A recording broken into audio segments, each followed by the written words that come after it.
Mēs šeit, Daugavpils Universitāte, nodarbojamies ar nanomateriāliem. Un šī projekta ietvaros ar nanomateriālu pielietošanos priekš tintēm.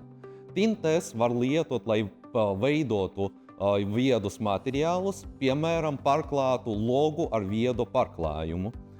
Tas ir nepieciešams, jo viedi logi var kontrolēt istabas temperatūru. Piemēram, normālajā gadījumā jums saule uzsildēs vai nu ēku, vai nu siltumnīcu līdz 40 grādiem vasarā, bet logs ar mūsu viedu pārklājumu kontrolēs temperatūru līdz, piemēram, 22 grādiem. Kolēģis tikko pastāstīja, kā var izveidot viedos logus, izmantojot inkjet printeri. Inkjet printeris ir ļoti laba tehnoloģija, tā ir ļoti universāla tehnoloģija un var uzliekt gandrīz jebkādu materiālu uz gandrīz jebkādu substrātu.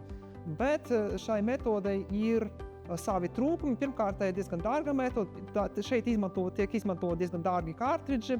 Un dažām tintēm ir iespējams izmantot daudz lētāku risinājumu, tas ir lazera atpelnāšana. Un metode ir ļoti vienkārša.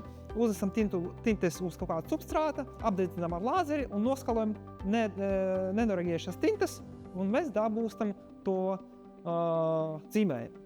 Tas ir ļoti vienkārša un laba metode, un vēl viena pozitīva lieta par to ir tas, ka tā izmanto daudz mazāk tintes. Ja tā lazeru grāvēšanas tehnoloģija var ievērojami samazināt viedo logu izgatavošanas dārgumu, jo tas iekārta ir ļoti lēta, tintes patēriņš ir ļoti mazs, un tehnoloģija ir ļoti vienkārša un ļoti maz visādi parametri, kuri ir jāoptimizē. Uz dotu brīdi mums ir izstrādāti 2 tintu prototīpi, kurus mēs mēģinām pielāgot abam iepriekš pieminētam tehnoloģijām, lai rezultāti iegūtu plānus, dažāda krāsas pārklājumus uz stikla, kuri būs pielietojami gala produktam.